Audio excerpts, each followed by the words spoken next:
माननीय सदस्यगण, संसद के इस समावेश सत्र को संबोधित करते हुए मुझे अत्यंत खुशी हो रही है।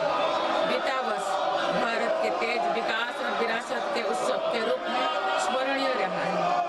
ये कालखंड अपने साथ अनेक प्रेरणाएं लेकर आया है। इस समय वंदे मातरम के 150 वर्ष होने पर पूरे देश में समारोह आयोजित हो रहा है। सभी देशवासी इस महान प्रेरणा के लिए ऋषि बंकिम चंद्र चट्टोपाध्याय जी को नमन कर रहे हैं। मैं आप सभी संसद सदस्यों को बधाई देती हूं कि इस पूर्ण अवसर पर संसद में विशेष चर्चा का आयोजन किया गया है। माननीय सदस्यगण, इसी दौरान देशवासियों ने श्री गुरु तेग बहादुर जी का 350 शहीद दिवस पर्व पूरी श्रद्धा के साथ मनाया। भगवान बिरसा मुंडा के 150 जन्म जयंती वर्ष के दौरान देश ने उन्हें श्रद्धांजलि दी और आदिवासी समाज के योगदान को याद किया। सरदार पटेल की 150वीं जन्म जयंती से जुड़े आयोजन ने एक भारत श्रेष्ठ भारत के भाव को मजबूत दी। सभी देशवासी इस बात के भी साक्षी बने कि कैसे भारत रत्न भूपेन हजारिका की जन्म शताब्दी के समारोह सूर और देश का एकता के भाव से भर दिया गया है। जब देशवासी अतीत के ऐसे महान पड़ावों और अपने पूर्वजों के महान योगदान को याद करते हैं तो नई पीढ़ी के प्रेरणा मिलती है। ये प्रेरणा विकसित भारत के और हमारी यात्रा के ओर गति देती है। माननीय सदस्यगण, वर्ष 2026 के साथ ही हमारे देश इस सदी के दूसरी पड़ाव पर पहुंच गया है। भारत के लिए सदी के पहले 25 वर्षों का समापन अनेक सफलताओं, गौरवशाली उपलब्धियों और असाधारण अनुभवों के साथ हुआ है। बीते 10-11 वर्षों में भारत ने हर क्षेत्र में अपनी नींव मजबूत की है। ये वर्ष 2047 तक विकसित भारत की तेज यात्रा का बहुत बड़ा आधार है। माननीय सदस्यगण, बाबा साहेब अम्बेडकर ने हमेशा समानता और सामाजिक न्याय पर जोर दिया है। हमारे संविधान भी हमें यही प्रेरणा देता है। सच्चा सामाजिक न्याय यानी देश के हर नागरिक को उसका पूरा हक मिले, बिना किसी भेदभाव से मिले। मेरी सरकार सच्ची सामाजिक न्याय के लिए समर्पित है और इसी का नतीजा है कि पिछले एक दशक में 25 करोड़ देशवासी गरीबी को हराकर गरीबी से बाहर निकल के सरकार के तीसरे कार्यकाल में गरीबों को सशक्त करने के लिए अभियान और तेजी से आगे बढ़ा है। पिछले एक दशक में गरीबों के 4 करोड़ पक्के घर बने। बीते एक वर्ष में 32 लाख नए घर गरीबों के को मिले। जल जीवन मिशन के 5 वर्षों में 12.5 करोड़ नए परिवारों तक पाइप से पानी पहुंचाया गया है। बीते एक वर्ष में करीब 1 करोड़ नए परिवार तक नल से जल की सुविधा पहुंची। उज्ज्वला योजना के माध्यम से अब तक 10 करोड़ से ज्यादा परिवारों को LPG कनेक्शंस मिले हैं और पिछले वर्ष भी ये अभियान तेजी से आगे बढ़ रहा है। मेरी सरकार पारदर्शी और ईमानदार व्यवस्थाओं को स्थायी बना रही है। इसी एक वर्ष में सरकार ने 7 लाख करोड़ रुपया से अधिक लाभ DBT के माध्यम से सीधे लाभार्थियों को पहुंचाया। माननीय सदस्यगण, मेरी सरकार दलितों, पिछड़ों, वंचितों, जनजातीय समाज सभी के लिए पूरी संवेदनशीलता से काम कर रही है। सबका साथ सबका विकास का विजन देश के हर नागरिक के जीवन में सकारात्मक प्रभाव ला रहे हैं। वर्ष 2014 की शुरुआत में सिर्फ 25 करोड़ नागरिकों तक की सोशल सिक्योरिटी की योजनाएं पहुंच पाती थी। सरकार के प्रयासों में निरंतरता की वजह से आज करीब 95 करोड़ भारतीयों को सोशल सिक्योरिटी का कवच मिला है। गरीब मरीजों के लिए प्रारंभ की गई आयुष्मान भारत योजना से बीते वर्ष तक देश भर के अस्पतालों में 11 करोड़ से अधिक मुफ्त इलाज किए जा चुके हैं। इस योजना के तहत बीते वर्ष 2.5 करोड़ गरीबों के मुफ्त इलाज मिला है।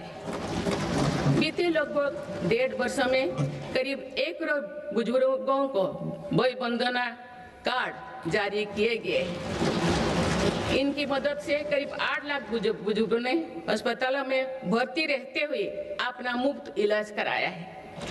आज देश में बने 1,80,000 आयुष्मान आरोग्य मंदिर की वजह से मरीजों को घर के पास इलाज मिलना सुनिश्चित हुआ है। मेरी सरकार ने बड़ी बीमारियों के खिलाफ निर्णायक लड़ाई लड़ी है। सिकल सेल एनीमिया उन्मूलन मिशन में 6.5 करोड़ से अधिक नागरिकों का स्क्रीनिंग की गई है। इससे कई जनजातीय इलाकों में इस बीमारी को रोकने में मदद मिली है। मिशन मोड में चलाए जाए गए अभियानों के कारण जापानी इंसेफेलाइटिस जैसे बीमारियों पर प्रभावी नियंत्रण पाया गया है। उत्तर प्रदेश के कई पिछड़े इलाके ग्रामीण क्षेत्रों में इस रोग की प्रभावी रोकथाम सुनिश्चित हुई है। ये गर्व की बात है कि विश्व स्वास्थ्य संगठन में भारत को आंखों का संक्रमण ट्राइकोमा से मुक्त घोषित कर दिया है। मेरी सरकार हर नागरिक को बीमा सुरक्षा देने के लिए भी प्रतिबद्ध है। प्रधानमंत्री जीवन ज्योति बीमा योजना और पीएम सुरक्षा बीमा योजना की इसमें बड़ी भूमिका है। इन योजनाओं से करोड़ों जरूरतमंद नागरिकों को बीमा कवरेज मिला है। इनके तहत 24,000 करोड़ रुपया से अधिक का क्लेम भी दिया गया है। ये योजनाएं संकट के समय करोड़ों गरीबों का संबल बनी है। माननीय सदस्यगण, मुझे ये देखकर संतोष है कि आज देश के युवा, किसान, श्रमिक और उद्यमी विकसित भारत के निर्माण में अपनी भूमिका का लगातार विस्तार कर रहे हैं। बीते वर्ष के उत्साहवर्धक आंकड़े इसका प्रमाण है। पिछले वर्ष में भारत ने रिकॉर्ड 350 मिलियन टन से ज्यादा खाद्यान्नों का उत्पन्न हुआ है। 150 मिलियन टन उत्पादन के साथ भारत दुनिया का सबसे बड़ा चावल उत्पादन देश बन गया है। हमारा देश विश्व का दूसरे सबसे बड़ा मछली उत्पादन देश भी बना है। ये ब्लू इकोनॉमी में देश की सफलता को दिखाता है। दूध उत्पादन क्षेत्र में भी भारत दुनिया के सबसे सफल देश के रूप में जाना जाता है। एक सहकारिता आंदोलन की मजबूती का परिणाम है। देश के मैन्युफैक्चरिंग सेक्टर में भी इस दौरान रिकॉर्ड ग्रोथ दर्ज किया है। मोबाइल मैन्युफैक्चरिंग जैसे फील्ड में भारत अब दुनिया का दूसरे सबसे बड़ा देश बन गया है। 2025-26 के पहले 5 महीने में भारत का स्मार्टफोन एक्सपोर्ट 1 लाख करोड़ रुपया के पार हो गया था। इस साल भारत ने 100 से अधिक देशों को इलेक्ट्रिक व्हीकल का निर्यात शुरू किया। माननीय सदस्यगण, मेरी सरकार भ्रष्टाचार और घोटाला से मुक्त व्यवस्था का निर्माण करने में सफल हो रहा है। इससे करदाताओं की एक पाई देश के विकास और जन कल्याण से खर्च हो रही है।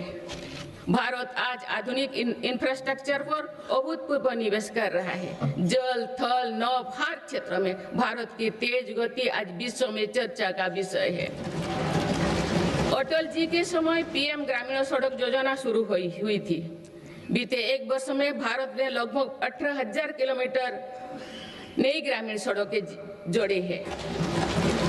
अब भारत की करीब पूरी ग्रामीण आबादी सड़क से जुड़ चुकी है। गरीब तथा मध्यम वर्ग की सेवा में लगी भारतीय रेल तेजी से 100% इलेक्ट्रिफिकेशन के लक्ष्य के प्रति आगे बढ़ रही है। मिजोरम के आइजल और नई दिल्ली को डायरेक्ट रेल रोड से जोड़ा गया है। बीते वर्षों जब आइजल के स्टेशन पर पहली बार राजधानी एक्सप्रेस का आगमन हुआ तो स्थानीय लोगों के उत्साह ने सारे देश को प्रसन्नता से के भाव से जोड़ा है। जम्मू कश्मीर विश्व के सबसे ऊंचे रेलवे आर्च ब्रिज, चुनाव ब्रिज और तमिलनाडु में नई पंगन ब्रिज का निर्माण कर भारत ने इंफ्रास्ट्रक्चर क्षेत्रों में एक कीर्तिमान स्थापित किया है। आज जम्मू कश्मीर से केरल तक 150 से ज्यादा वंदे भारत ट्रेनों का नेटवर्क खड़ा हो चुका है। कुछ दिन पूर्व ही वंदे भारत ट्रेनों के नई पीढ़ी का पदार्पण हुआ है। बंगाल से असम के बीच वंदे भारत स्लीपर ट्रेनों की शुरुआत भारत की रेल प्रगति की नई उपलब्धि है। भारत के मेट्रो नेटवर्क पर भी देशवासियों को गर्व है। 2025 में भारत का कुल मेट्रो नेटवर्क 1000 किलोमीटर के ऐतिहासिक आंकड़ों को पार कर गया है। भारत दुनिया के तीसरी सबसे बड़े मेट्रो नेटवर्क वाला देश बन गया है। मेरी सरकार ने इनलैंड वाटरवेज के विकास पर भी अनेक काम किए हैं। पहले भारत में राष्ट्रीय जलमार्गों की संख्या 5 थी, जो अब 100 से अधिक हो चुकी है। इससे उत्तर प्रदेश, बंगाल, बिहार समेत पूर्वी भारत के राज्य लॉजिस्टिक हब बनकर उभर रहे हैं। क्रूज टूरिज्म से तटीय और नदी इलाकों में पर्यटन बढ़ रहा है और स्थानीय अर्थव्यवस्था मजबूत हो रही है। माननीय सदस्यगण, स्पेस टूरिज्म भी अब भारत की पहुंच से दूर नहीं है। भारत के युवा अंतरिक्ष यात्री शुभांशु शुक्ला का इंटरनेशनल स्पेस स्टेशन पर पहुंचना एक ऐतिहासिक यात्रा का आरंभ है। आने वाले समय में हमारा देश अंतरिक्ष में भारतीय स्टेशन की स्थापना की दिशा में आगे बढ़ने वाला है। देश बहुत उत्साह के साथ गगनयान मिशन पर भी काम कर रहा है। माननीय सदस्यगण, दशकों से लंबित परियोजनाओं को गति देने के लिए योजनाओं के लाभ को हर लाभार्थी तक पहुंचाने के लिए मेरी सरकार ने प्रगति नाम से एक नई व्यवस्था आरंभ की है। दिसंबर 2025 में प्रगति के 50वें बैठक का ऐतिहासिक पड़ाव भी आया। बीते वर्ष में प्रगति ने 85 लाख करोड़ रुपया से अधिक के प्रोजेक्ट्स के गति दी। लाखों करोड़ रुपया की कल्याणकारी योजनाओं को धरातल पर उतारने में मदद की।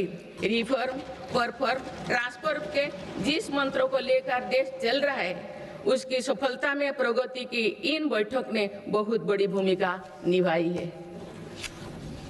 माननीय सदस्यगण, बीते 11 वर्षों में देश की आर्थिक नींव बहुत मजबूत हुई है।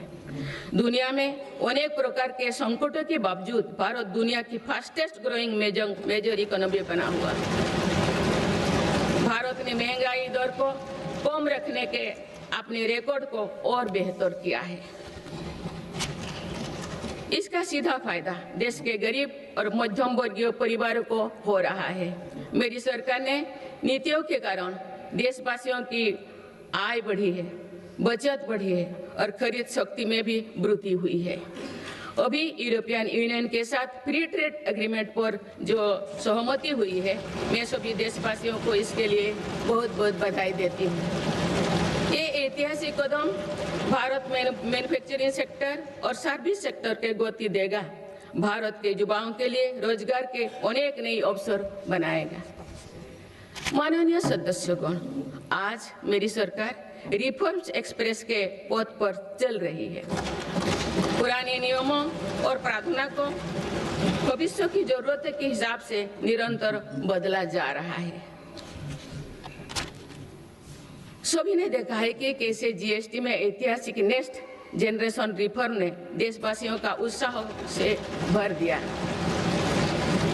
इस रिफॉर्म के कारण देशवासियों को 1 लाख करोड़ रुपए की बचत सुनिश्चित हुई। जीएसटी में कटौती के बाद वर्ष 2025 में 2 व्हीलर का रजिस्ट्रेशन 2 करोड़ से पार कर गया है। ये अपने आप में नया रिकॉर्ड है। इनकम टैक्स कानून भी अब नए स्वरूप में सामने आया है। 12 लाख रुपया तक की आय पर टैक्स जीरो करने का ऐतिहासिक फैसला लिया गया है। ऐसे रिफॉर्म से गरीब और मध्यम वर्ग परिवारों को अभूतपूर्व फायदा हो रहा है। इससे देश की अर्थव्यवस्था को भी नई गति मिली है। माननीय सदस्यगण, देश में अनेक नए सेक्टर्स के उदय के साथ ही श्रमिकों के हितों को सुरक्षित करना भी उतना ही आवश्यक है। नई श्रमिक कानून लागू करने के पीछे भी ये उद्देश्य है। लंबे समय से देश के श्रम शक्ति दर्जनों कानूनों में उलझे हुए थे। इसको अब सिर्फ 4 कोड में सीमित किया गया है। इससे श्रमिकों के उचित वेतन भत्ते और अन्य कल्याणकारी लाभ मिलने आसान हुई है। देश के युवाओं और महिलाओं को इसका खास तौर से फायदा होगा। माननीय सदस्यगण, मेरी सरकार भारत को ग्रीन ग्रोथ और आधुनिक टेक्नोलॉजी का पावर हाउस बनाने में जुटे हैं। तेजी से बढ़ती डिजिटल अर्थव्यवस्था, एआई और डेटा सेंटर्स निवेश बढ़ रहा है।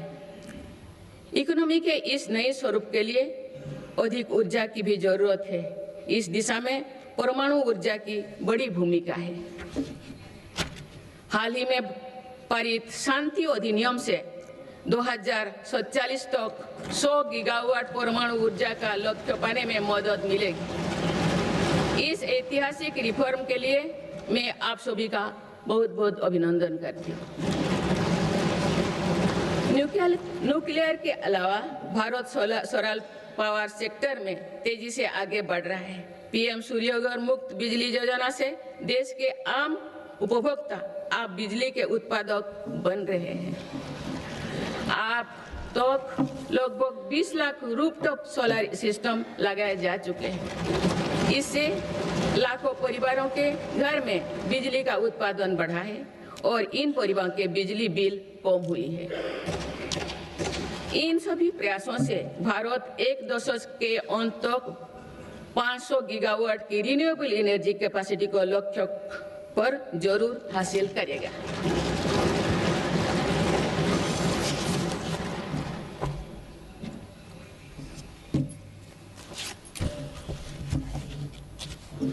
माननीय सदस्यगण, किसी भी न्याय व्यवस्था की वास्तविक सफलता इस बात से तय होती है कि उसके कानून नागरिकों से भय का नहीं बल्कि सुरक्षा, सुविधा एवं सशक्तिकरण का भाव पैदा करे।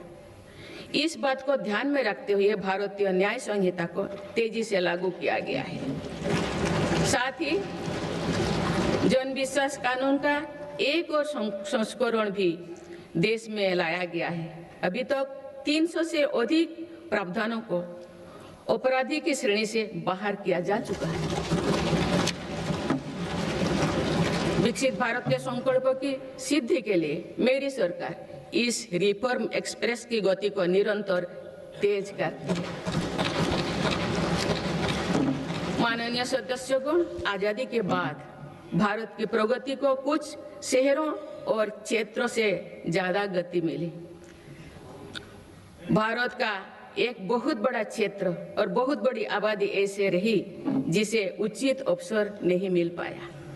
अब मेरी सरकार पिछले क्षेत्र और वंचित आबादी के सामर्थ्यों को विकसित भारत की ऊर्जा बना रहे हैं।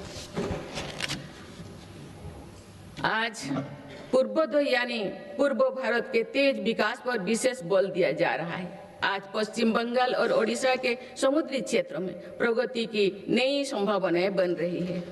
पूर्वोत्तर का क्षेत्र भी आज विकास की मुख्य धारा से जुड़ रहा है। पूर्वोत्तर में असम श्रीमद शंकर देव जी की जैसे महान विभूतियों की भूमि है। अब वो दिन भी दूर नहीं है। असम में बनी सेमीकंडक्टर चिप दुनिया भर के इलेक्ट्रिक उत्पादों की लाइफलाइन बनेगी। इस क्षेत्र में कनेक्टिविटी पर भी अभूतपूर्व बल दिया जा रहा है। माननीय सदस्यगण, बीते 11 वर्षों में पूर्वोत्तर में 7,200 किलोमीटर से ज्यादा राष्ट्रीय राजमार्ग बनाए गए हैं। इससे दूर दराज, पहाड़ी, जनजातीय और सीमावर्ती इलाकों तक पहुंचना आसान हुआ है। साथ ही प्रधानमंत्री ग्राम सड़क योजना के तहत लगभग 50,000 किलोमीटर ग्रामीण सड़कें बनी हैं। इससे बाजार, अस्पताल और स्कूल तक पहुंचना सरल हुआ है। 11 वर्षों में पूर्वोत्तर में रेलवे के विकास पर 80,000 करोड़ रुपया से अधिक का निवेश किया गया है। अरुणाचल प्रदेश, त्रिपुरा और मिजोरम, इन तीनों राज्यों की राजधानियों अब ब्रॉड गेज रेल लाइन से जुड़ चुकी है। इससे इन इलाकों में आर्थिक प्रगति, रोजगार और पर्यटन उद्योग के लिए नई द्वार खुले। साथ साथ पूर्वोत्तर की आरोग्य और सुरक्षा के लिए भी ये दशक निर्णय का दशक रहा है। ईटानगर में स्टेट कैंसर इंस्टीट्यूट और असम के शिवसागर में मेडिकल कॉलेज बनने से लाखों परिवारों को इलाज में मदद मिलेगी। सिक्किम के सिच्चे में मेडिकल कॉलेज और अगरतला में महिलाओं और बच्चों का अस्पताल बनने से भी बड़ी सुविधा होगी। इस तरह के प्रयासों से पूर्वोत्तर में एक बड़ा हेल्थ इंफ्रास्ट्रक्चर तैयार हो रहा है। माननीय सदस्यगण, जो पिछड़ा हो वो मेरी सरकार की प्राथमिकता है। पीएम जनमन योजना, पीएम जनमन योजना आदिवासियों में भी सबसे पिछड़े जनजातियों की 20,000 से ज्यादा गांवों को विकास से जोड़ा जा रहा है। इन गांवों में गरीबों के करीब 2.5 लाख घर इसी योजना के माध्यम से बने हैं। धरती आबा जनजातियों ग्राम उत्कर्ष अभियान से भी आदिवासी क्षेत्रों में विकास को अभूतपूर्व गति मिल रही है। इन दोनों योजनाओं पर सरकार 1 लाख करोड़ रुपया से अधिक खर्च कर रही है।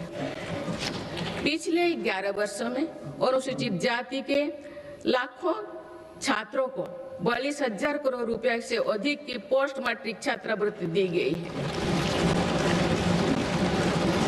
इससे करीब 5,000 विद्यार्थियों को लाभ हुआ है। 5 करोड़ विद्यार्थियों को लाभ हुआ है। आदिवासी क्षेत्रों में सरकार ने 400 से अधिक एकलव्य आदर्श आवासीय विद्यालय भी खोले हैं।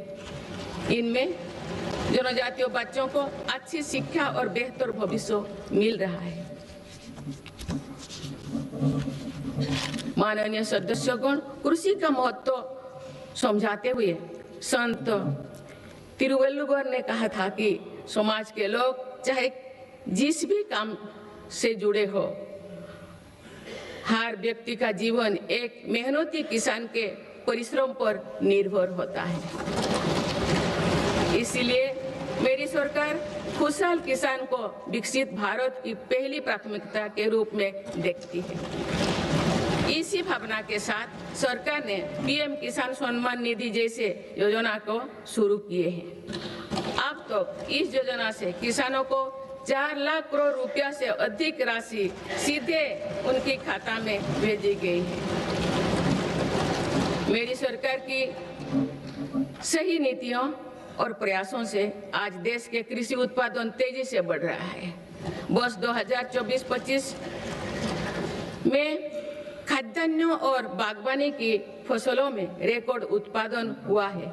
सरकार इन फसलों का भी उत्पादन बढ़ाने के लिए काम कर रही है, जिसमें अभी तक हमारा कृषि क्षेत्र पीछे था। सरकार की मंशा है कि इससे कृषि उत्पादकों का आयात भी कम हो। खाद्य तेल, तिलहन और दलहन से जुड़े नेशनल मिशन के कारण इन क्षेत्रों में देश आत्मनिर्भरता की ओर बढ़ रहा है। इसके बल पर 2024-25 में देश में ऑयल सीड फसलों का उत्पादन भी बढ़ा है। किसानों की अतिरिक्त आय के लिए सरकार द्वारा मिलर्स यानी श्री अन्न को वैश्विक स्तर पर बढ़ावा देने का कार्य भी निरंतर जारी है। माननीय सदस्यगण, आज किसानों को अनाज उत्पादन के साथ ही पशुपालन, मत्स्य पालन और मधुमक्खी पालन से भी आर्थिक प्रगति के रास्ते से जोड़ा जा रहा है। कोस्ट लाइन पर रहने वाले मछुआरों को एक्सक्लूसिव इकोनॉमिक जोन का लाभ देने के लिए नई नीति बनी है। इसके साथ ही हाई सीज की क्षमताओं के इस्तेमाल में सक्षम बनाने के लिए भी नई पॉलिसी बनाई गई है। 2024-25 में देश का मत्स्य उत्पादन लगभग 200 लाख टन हो गया है। 2014 की तुलना में इसमें कुल 105% की बढ़ोतरी हुई है। माननीय सदस्यगण, मेरी सरकार ने एग्रीकल्चर सेक्टर के आधुनिकीकरण के लिए और बेहतर लॉजिस्टिक्स निर्माण के लिए एग्रीकल्चर इंफ्रास्ट्रक्चर फंड की व्यवस्था भी की है। मुझे ये साझा करते हुए खुशी हो रही है कि इसके जरिए अब तक 1.25 लाख करोड़ रुपया से अधिक का निजी निवेश आकर्षित हुआ है। इससे युवाओं के लिए रोजगार के लाखों नए मार्ग भी सृजित हुई है। सरकार की दूरदर्शिता से देश में फूड प्रोसेसिंग क्षमता 20 गुना बढ़ी है। इससे किसानों को उनकी फसल का बेहतर मूल्य मिल रहा है। माननीय सदस्यगण, ग्रामीण क्षेत्र में रोजगार और विकास के लिए विकसित भारत जी राम जी कानून बनाया गया है।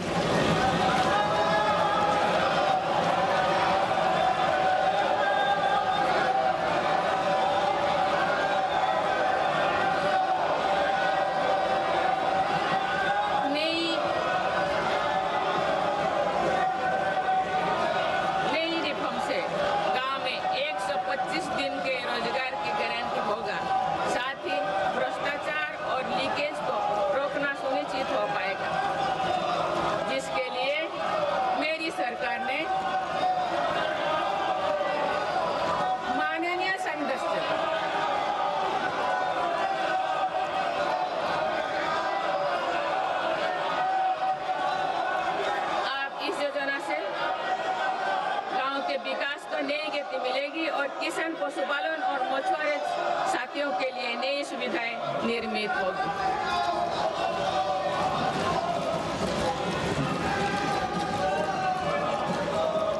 माननीय सदस्यगण, मेरी सरकार कृषि और पशुपालन जैसे सेक्टर्स में सहकारिता आंदोलन को सशक्त बना रही है। आज त्रिभुवन सहकारी यूनिवर्सिटी से सहकारिता से जुड़े लोगों को सीखने और आगे बढ़ने का मौका मिल रहा है। इसके अलावा 10,000 से ज्यादा FPOs के माध्यम से भी कृषि क्षेत्रों को सशक्त किया जा रहा है। माननीय सदस्यगण, मेरी सरकार स्पष्ट रूप से मानती है कि देश का विकास सभी देशवासियों को आगे बढ़ने का समान अधिकार देकर ही संभव है। इसलिए आज देश वुमेन लेड डेवलपमेंट के मंत्र के साथ आगे बढ़ रहा है। मेरी सरकार ने महिलाओं के लिए समर्पित विशेष योजनाएं बनाए हैं और साथ ही अन्य योजनाओं के केंद्र में भी महिलाओं को रखा है। प्रधानमंत्री आवास योजना से लेकर जल जीवन मिशन तक हर योजना में महिला लाभार्थियों को बड़ी वरीयता मिली है। देश के विकास में महिलाओं की भागीदारी बढ़ाने के लिए मेरी सरकार ने 10 करोड़ महिलाओं को स्वयं सहायता समूहों से जोड़ा है। आज देश में लखपति दीदियों की संख्या 2 करोड़ से ज्यादा हो चुका है। बीते एक वर्ष में ही 60 लाख से ज्यादा महिलाएं लखपति दीदी बनी हैं। मेरी सरकार कुल 3 करोड़ महिलाओं को लखपति दीदी बनाने के लक्ष्यों को जल्द प्राप्त करने वाले हैं। माननीय सदस्यगण, नमो ड्रोन दीदी योजना भी देश के सुदूर अंचलों तक महिला सशक्तिकरण का एक पर्याय बनकर उभरी है। ये प्रशिक्षित ड्रोन दीदी अब आधुनिक तकनीक से जरिए एग्रीकल्चर सेक्टर को ट्रांसफॉर्म कर रहे हैं। मेरी सरकार महिलाओं की आर्थिक उन्नति के साथ साथ अनेक पोषण, स्वास्थ्य और शिक्षा जैसी सभी विषयों पर ध्यान दे रही है। सितंबर के महीने में चलाए गए स्वस्थ नारी सशक्त परिवार अभियान के तहत लगभग 7 करोड़ महिलाओं की स्वास्थ्य जांच हुई है। इस अभियान ने महिलाओं को त्वरित इलाज शुरू करने में मदद की है। माननीय सदस्यगण, मेरी सरकार की प्रगतिशील सोच और नीतियों के परिणाम स्वरूप देश के हर महत्वाकांक्षी क्षेत्र में महिलाएं तेजी से आगे बढ़ी है। इसी दिशा में कुछ ही महीने पहले देश ने एक और बड़ा माइलस्टोन हासिल किया है। राष्ट्रीय शिक्षा अकादमी यानी एनडीए में महिला कैडेट्स का पहला बैच पास आउट हुआ है। इससे ये विश्वास और मजबूत हुआ है कि देश के विकास और सशक्तिकरण में नारी शक्ति सबसे आगे खड़ी है। माननीय सदस्यगण, श्री गुरु तेग बहादुर जी ने हमें सिखाया है, भय काहू को देत नए भय मानत आन, यानी हम ना किसी को डराएं और ना किसी से डर कर जिए।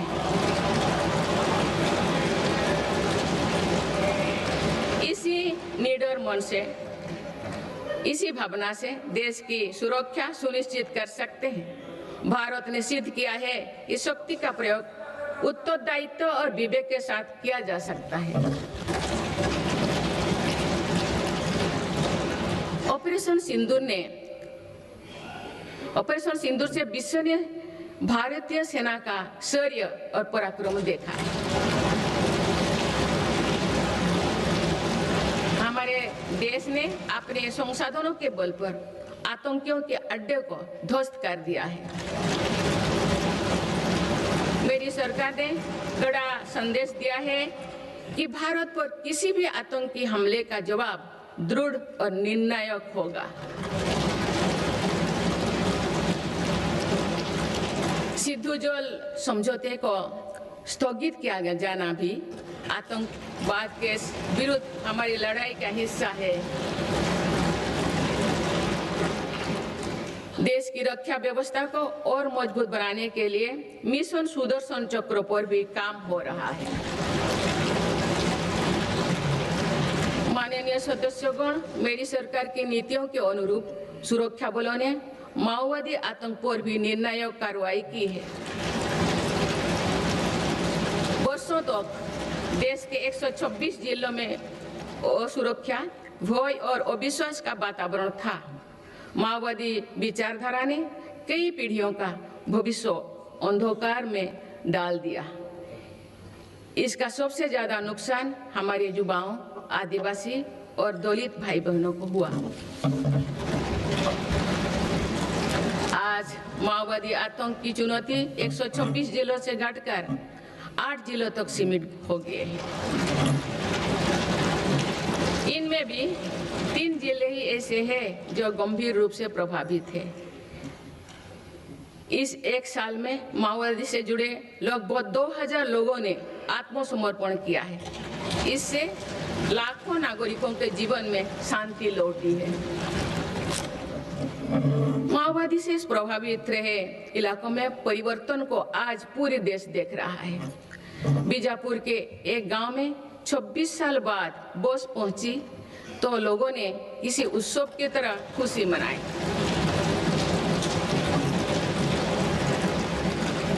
बस्तर ओलंपिक में युवा बढ़ चढ़कर हिस्सा ले रहे हैं। हथियार छोड़ चुकी व्यक्ति आज जगदलपुर में पंडुम कैफे में लोगों की सेवा कर रहे हैं। माननीय सदस्यगण, मेरी सरकार ये सुनिश्चित कर रही है कि जो लोग हथियार छोड़कर मुख्यधारा से जुड़े हैं उनका जीवन पटरी पर लौटे। वो दिन दूर नहीं जो देश से आतंक पूरी तरह से समाप्त हो जाए।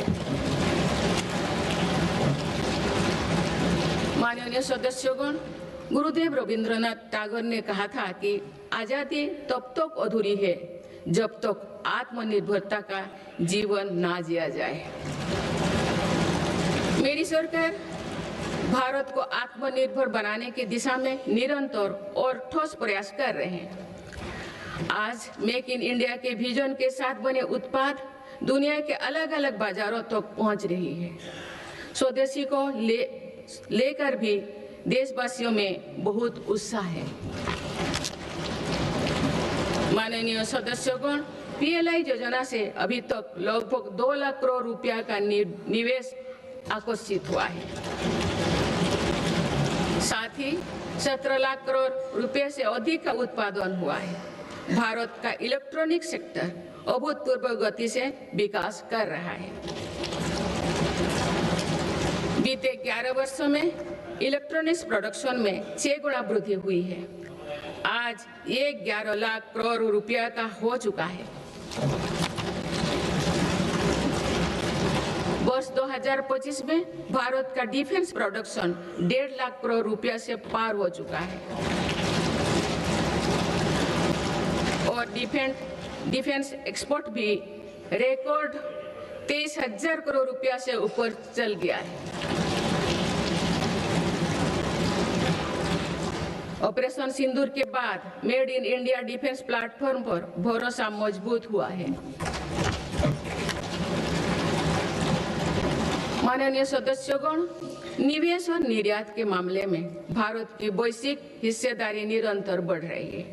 बीते 11 वर्षों में भारत में लगभग $750 बिलियन का एफडीआई आया है। मेरी सरकार भारत में नई सेक्टर्स को प्रोत्साहित दी रही है। आधुनिक मैन्युफैक्चरिंग और भविष्य की टेक्नोलॉजी के लिए माइक्रोचिप में आत्मनिर्भरता बहुत आवश्यक है। वर्ष 2025 में 4 और सेमीकंडक्टर मैन्युफैक्चरिंग यूनिट को मंजूरी दी गई है। भारत में 10 ऐसे फैक्ट्रियां आने वाले समय में अपना काम शुरू करने वाली है। भारत अब नानो चिप निर्माण के लिए भी बड़े कदम उठा रहे हैं। माननीय सदस्यगण, चिप के अलावा एक और बहुत बड़ा क्षेत्र है जिसको लेकर मेरी सरकार ने मिशन मोड पर काम शुरू किया है। राष्ट्रीय क्रिटिकल मिनरल्स मिशन से जरूरी मिनरल के लिए विदेशों पर निर्भरता को कम किया जा रहा है।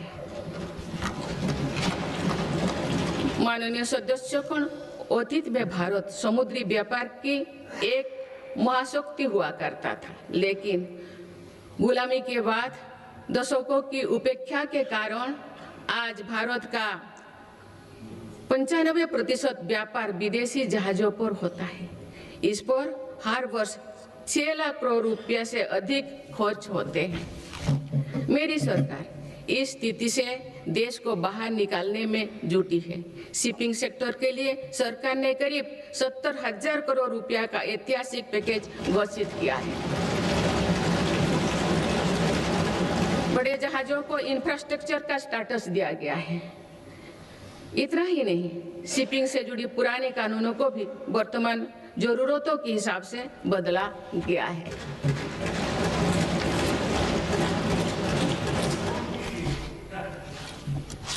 माननीय सदस्यगण,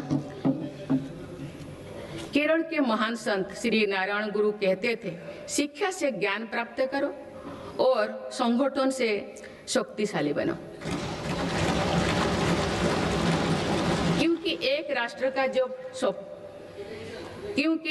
राष्ट्र जब सपने देखता है तो उन सपनों का दृष्टा भी उस राष्ट्र का युवा होता है और उनका निर्माता भी वही युवा होता है।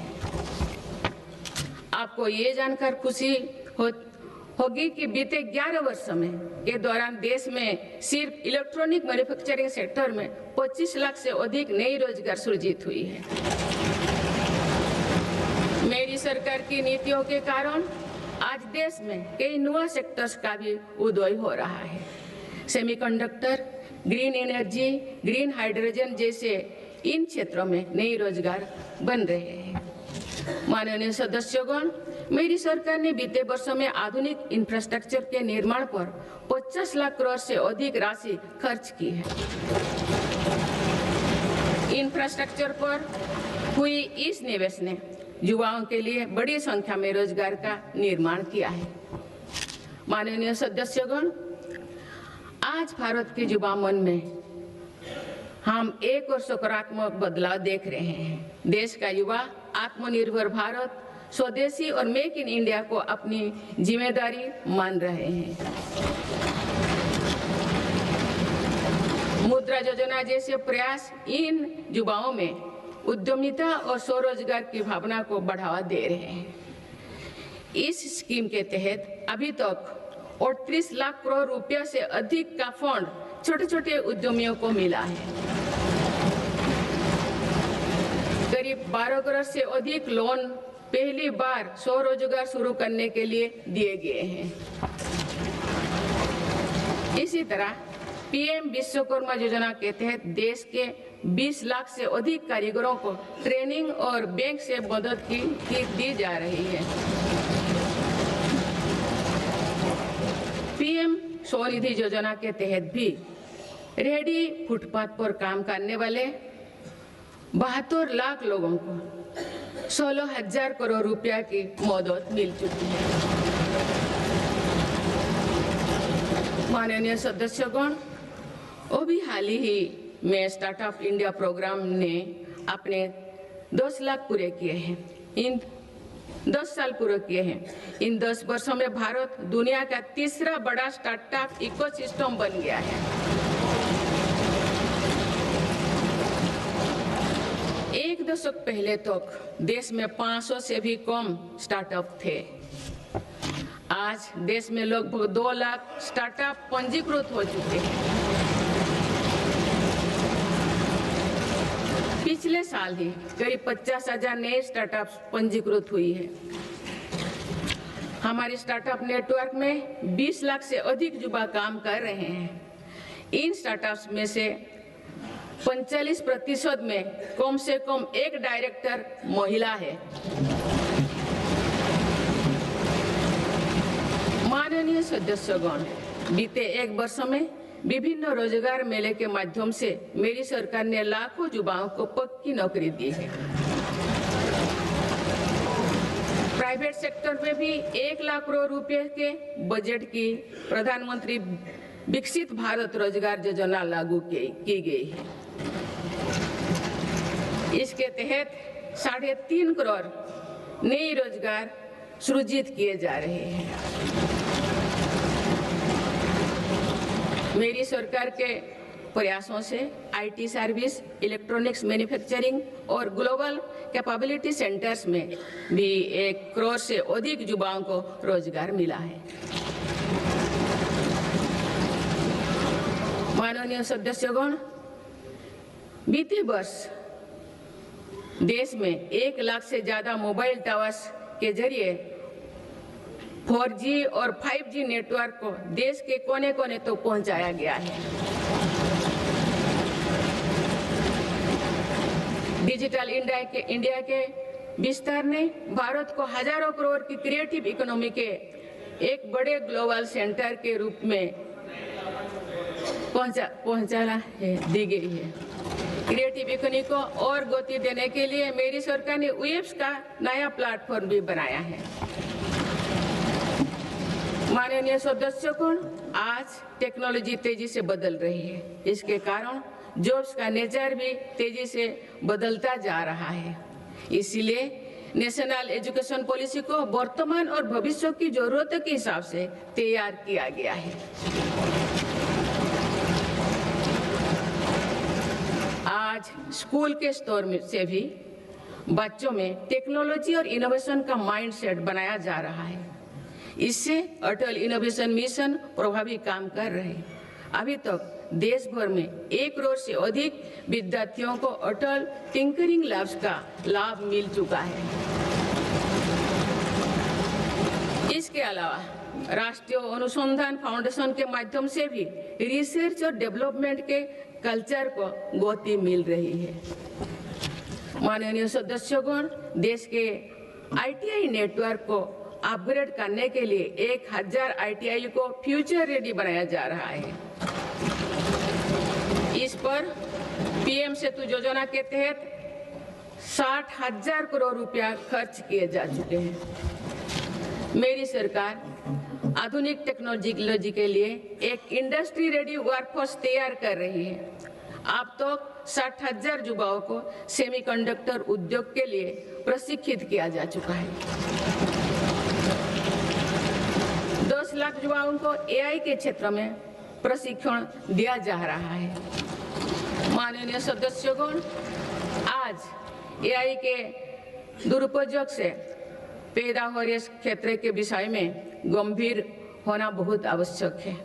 डीप फेक, मिस इन्फॉर्मेशन और फेक कंटेंट लोकतंत्र, सामाजिक सौहार्द और जनता के विश्वास के लिए बड़ा खतरा बनते जा रहे हैं।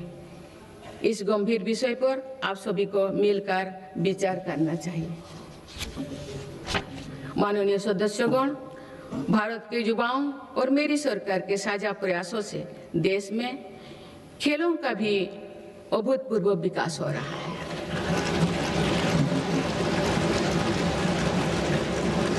जिस प्रकार हमारे बेटियों का और हमारे दिव्यांग साथियों का प्रदर्शन हो रहा है वो शानदार है। भारत की महिला क्रिकेट टीम ने पहली बार विश्व कप जीता है।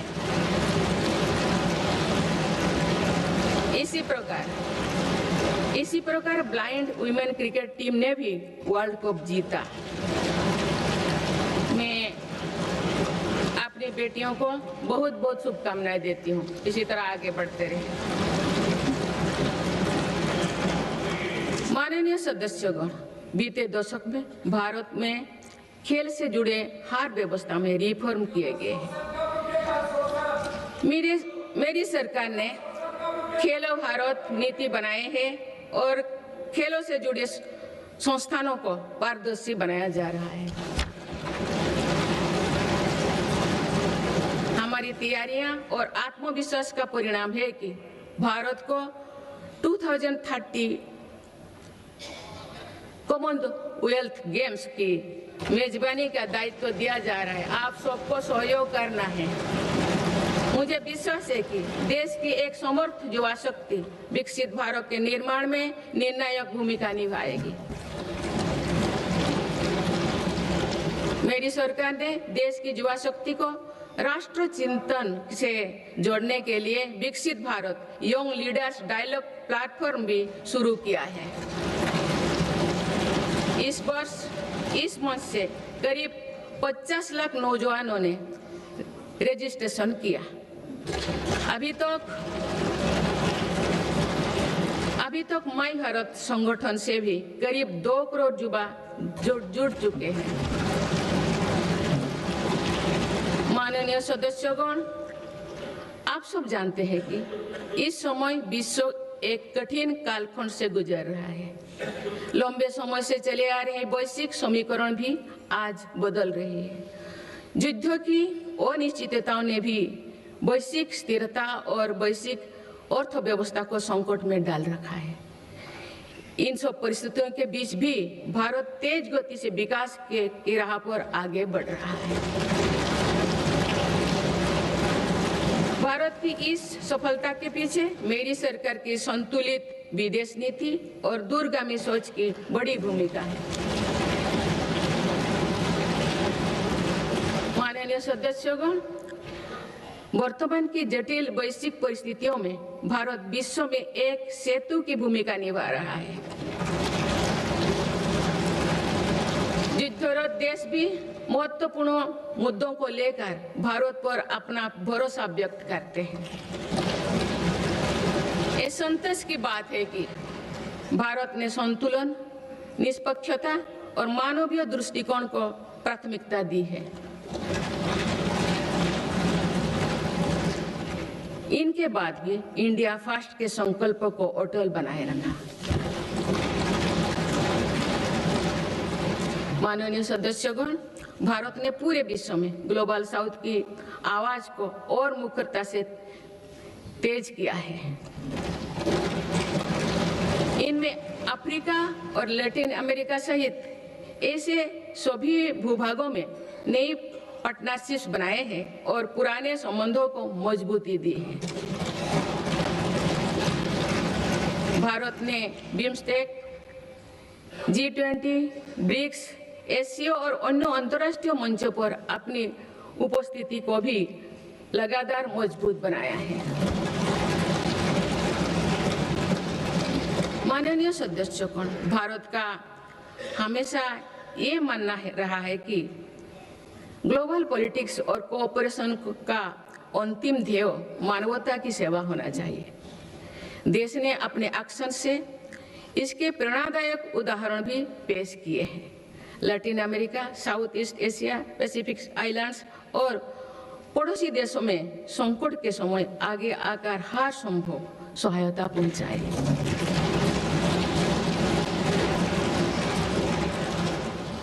नवंबर 2025 में श्रीलंका में साइक्लोन दितबाह के दौरान मेरी सरकार ने ऑपरेशन सागर बंधु चलाया है।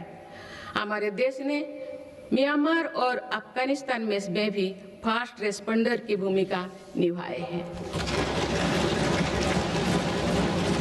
माननीय सदस्यगण, भारत अपनी व्यापक भूमिका और सकारात्मक सक्रियता के साथ आज कई वैश्विक संगठनों में बड़ी जिम्मेदारियां निभा रहे हैं। इस साल ब्रिक्स की अध्यक्षता भारत के पास है और दुनिया इसे सकारात्मक दृष्टि से देख रही है। भारत भविष्य के अवसरों और चुनौतियों को देखते हुए वैश्विक समुदाय को एक मंच पर लाने के लिए ग्लोबल एआई इम्पैक्ट समिट भी करने जा रहा है। ये आयोजन भी दुनिया के लिए एक महत्वपूर्ण इवेंट साबित होगा। माननीय सदस्यगण, विकसित भारत के लक्ष्य तक पहुंचने के लिए जितना महत्व आधुनिक विकास को देना है, उतना ही महत्व अपने राष्ट्रीय आत्मसम्मान और सांस्कृतिक स्वाभिमान को भी देना है। सांस्कृतिक दृष्टिकोण से भारत विश्व के समृद्धतम देशों में से एक है। मेरी सरकार इस विरासत को देश की ताकत बनाने के लिए काम कर रही है। गुलामी के कालखंड में मकाले के षड्यंत्र द्वारा भारत के लोगों में हीन भावना में भरने काम किया गया था। आप आजादी के बाद पहली बार मेरी सरकार ने ही उसे तोड़ने का साहस किया है।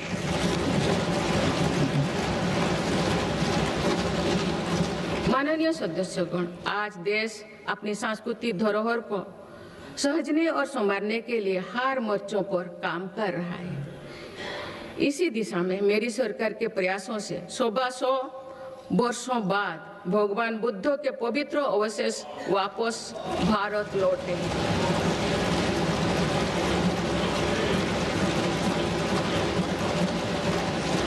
उन्हें आप सामान्य जनमानस के दर्शन के लिए समर्पित किया गया है। इस वर्ष सौराष्ट्र के सोमनाथ मंदिर के नवनिर्माण के 75 वर्ष भी पूरी होने जा रहे हैं।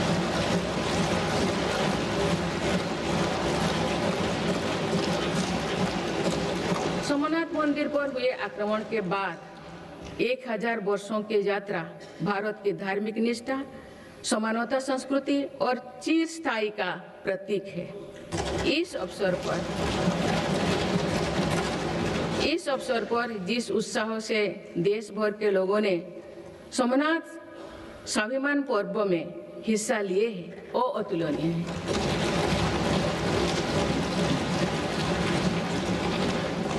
कुछ ही समय पूर्व राजेंद्र चल द्वारा गंगईकोंडा चोलापुरम की स्थापना की भी 1000 वर्ष पूरी थी।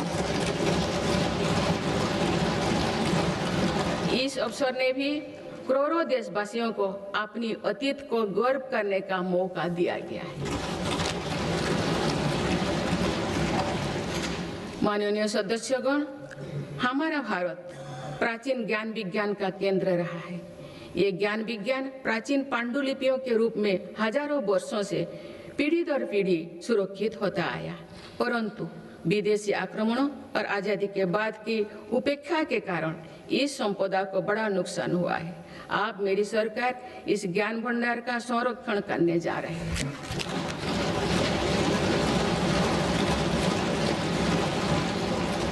ज्ञान भारतम अभियान के माध्यम से देश भर के प्राचीन पांडुलिपियों के डिजिटलीकरण का काम शुरू किया गया है। वाले समय में ये प्रयास भारतीय ज्ञान परंपरा को सुरक्षित करने और जन सुलभ बनाने में महत्वपूर्ण भूमिका निभाएंगे। माननीय सदस्यगण, मेरी सरकार देश की आदिवासी विरासत को संरक्षित करने के लिए आदिवासी म्यूजियम भी बनवा रहे हैं। इसी क्रम में हाल ही में छत्तीसगढ़ में शहीद वीर नारायण सिंह आदिवासी स्वतंत्रता संग्राम सेनानी संग्रहालय को लोकार्पित किया गया है। मुझे एक कहते हुए प्रसन्नता हो रही है कि मेरे सरकार ने देश के संविधान का संताली भाषा में अनुवाद करवाया है और आदिवासी समाज का गौरव बढ़ाया है। माननीय सदस्यगण, जब हम अपने परंपराओं और संस्कृति का सम्मान करते हैं तो विश्व भी उसका सम्मान करता है। पिछले साल यूनेस्को ने हमारे पर्व दीपावली को अपनी intangible cultural heritage of humanity की लिस्ट में शामिल किया है। दीपावली की पूरी दुनिया में बढ़ती लोकप्रियता के साथ ही यूनेस्को द्वारा उसका रिकॉग्निशन हम सब भारतीयों के लिए गर्व की बात है। माननीय सदस्यगण, विभिन्न मतों, अलग अलग विचारों के बीच ये सर्वमान्य है कि राष्ट्र से बड़ा कुछ नहीं है। पूज्य महात्मा गांधी, नेहरू जी, बाबा साहेब, सरदार पटेल, जेपी जी, लोहिया जी, पंडित दीनदयाल उपाध्याय, अटल जी सभी इसी विचार के रहे हैं कि लोकतंत्र में विषय पर भेदभाव होना स्वाभाविक है, लेकिन कुछ विषय मतभेदों से परे होना चाहिए।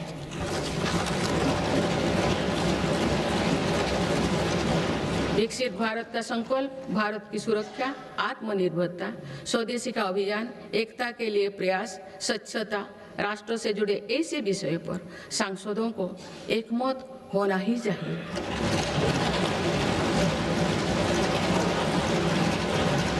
हमारे संविधान की भावना भी यही है। इसीलिए मेरा आज आप सभी से आग्रह है कि हर सांसद राष्ट्रहित के विषय पर एकमत होकर देश की प्रगति का हिस्सा बनकर चर्चा करें, देश की प्रगति में नई ऊर्जा भरे। माननीय सांसदगण, आज सभी देशवासी देख रहे हैं कि भारत अपने भविष्य के एक महत्वपूर्ण पड़ाव पर है। आज जो निर्णय लिए जा रहे हैं इसका प्रभाव आने वाले वर्षों में दिखाई देगा। विकसित भारत का लक्ष्य भी किसी एक सरकार या एक पीढ़ी तक सीमित नहीं है, ये एक सतत यात्रा है। इस यात्रा में हम सभी के प्रयास, अनुशासन और निरंतरता का महत्व है। आने वाले समय में देश की प्रगति हमारी सामूहिक संकल्पों से ही होगा। मुझे विश्वास है कि संसद, सरकार और नागरिक तीनों मिलकर विकसित भारत के संकल्प को सिद्ध करेंगे।